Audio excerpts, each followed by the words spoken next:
Halo semua, selamat datang kembali di channel Apa Saja.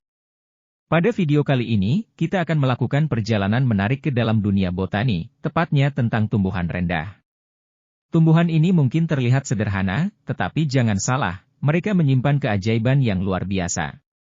Jadi, mari kita mulai eksplorasi kita tentang tumbuhan rendah.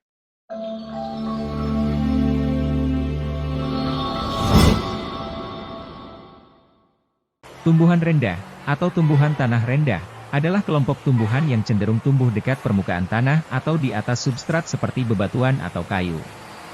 Meskipun ukurannya kecil, jangan remehkan peran penting yang mereka mainkan dalam ekosistem. Tumbuhan rendah memiliki adaptasi yang luar biasa untuk bertahan hidup di lingkungan yang seringkali keras dan tidak ramah. Tumbuhan ini memiliki ciri-ciri struktur tubuh yang sederhana, seperti tunas, batang, dan daun yang biasanya tidak berkembang secara besar-besaran seperti pada tumbuhan tinggi. Tumbuhan rendah meliputi berbagai kelompok seperti lumut atau Bryophyta, lumut hati Hepaticopeae, lumut tanduk Anthocerotota, dan sejenisnya. Ada beberapa perbedaan antara tumbuhan rendah dan tumbuhan tinggi. Tumbuhan rendah memiliki ukuran yang kecil dan tumbuh dekat permukaan tanah atau substrat, sedangkan tumbuhan tinggi memiliki ukuran yang besar dan memiliki struktur yang menonjol di atas permukaan tanah.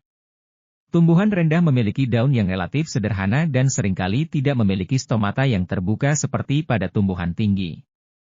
Reproduksi tumbuhan rendah sering melibatkan struktur reproduktif yang sederhana, seperti sporofit dan gametofit, sementara reproduksi tumbuhan tinggi melibatkan bunga, buah, dan biji yang lebih kompleks, serta memiliki berbagai strategi reproduksi. Tumbuhan rendah memiliki struktur tubuh yang khas meskipun ukurannya kecil. Tunas pada tumbuhan rendah adalah bagian yang tumbuh dan berkembang menjadi bagian-bagian lain dari tumbuhan, seperti batang, daun, atau struktur reproduktif. Pada tumbuhan rendah seperti lumut dan lumut hati, tunas biasanya muncul sebagai struktur kecil yang akan tumbuh menjadi bagian lain dari tumbuhan. Batang pada tumbuhan rendah memiliki peran utama sebagai struktur pendukung dan pengangkut zat antara berbagai bagian tumbuhan. Batang tumbuhan rendah seringkali tidak berkayu seperti pada tumbuhan tinggi dan cenderung lebih lembut. Batang tumbuhan rendah seperti lumut dan lumut hati umumnya tidak memiliki struktur berbentuk batang yang kaku seperti pada tumbuhan tinggi. Daun pada tumbuhan rendah adalah tempat terjadinya fotosintesis, proses di mana tumbuhan menghasilkan makanan menggunakan energi matahari. Daun tumbuhan rendah memiliki variasi struktur. Pada lumut, daunnya umumnya lebih sederhana dan tidak memiliki pembuluh pengangkut, pembuluh tapis dan pembuluh kayu, seperti pada tumbuhan tinggi. Pada lumut hati, daun cenderung lebih kompleks dan dapat memiliki struktur yang lebih beragam. Meskipun struktur tubuh tumbuhan rendah mungkin sederhana dibandingkan dengan tumbuhan tinggi, mereka tetap memainkan peran penting dalam ekosistem.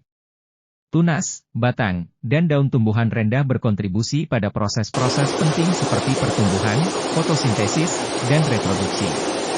Tumbuhan rendah memiliki adaptasi yang luar biasa untuk bertahan hidup di lingkungan yang seringkali keras dan tidak ramah.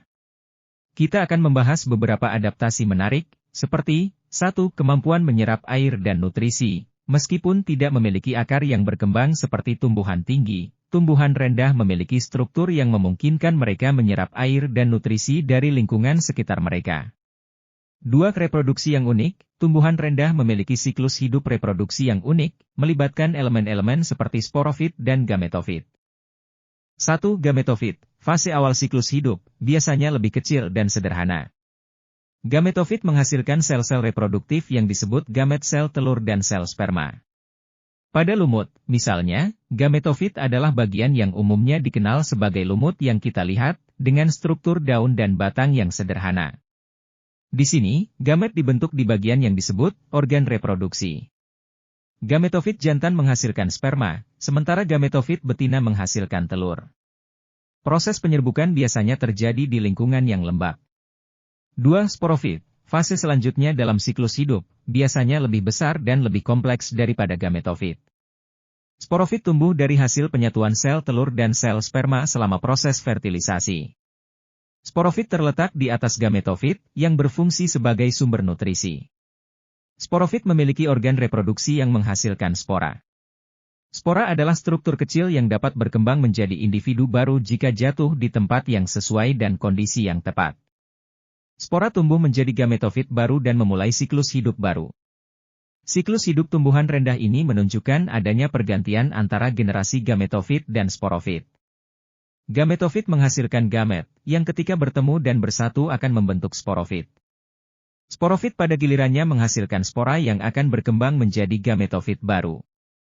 Inilah mengapa siklus ini disebut sebagai siklus hidup bergantian. Tumbuhan rendah, meskipun kecil dan seringkali terlihat sederhana, memiliki sejumlah manfaat penting dalam ekosistem dan juga dalam berbagai aplikasi manusia. Berikut adalah beberapa manfaat dari tumbuhan rendah beserta contoh tumbuhannya. Lumut sphagnum. Lumut ini sering ditemukan di lahan gambut dan memiliki kemampuan menyerap air yang tinggi.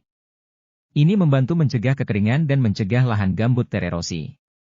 Lumut hati. Lumut hati menyediakan tempat yang lembab dan teduh, menjadi rumah bagi banyak mikroorganisme yang berperan dalam siklus nutrisi dan dekomposisi. Lumut tanduk. Hornworts lumut tanduk memiliki struktur unik yang disebut tanduk, yang mengandung klorofil untuk fotosintesis. Lumut potia. Lumut ini telah menunjukkan adanya senyawa antibakteri yang dapat digunakan dalam pengembangan obat-obatan. Lumut moss. Piscomitrella patens. Lumut ini telah menjadi subjek utama dalam penelitian biologi molekuler dan genetika karena kemampuannya untuk tumbuh dengan cepat dan reproduksi yang mudah dipelajari. Dari keunikan adaptasi hingga peran ekologis mereka, tumbuhan rendah patut untuk kita hargai dan pelajari lebih lanjut. Jadi, jangan pernah meremehkan keindahan dan keajaiban tumbuhan rendah di sekitar kita. Terima kasih telah menonton video ini. Jangan lupa untuk like, subscribe, dan bagikan kepada teman-teman yang juga tertarik dengan dunia botani. Sampai jumpa di video berikutnya.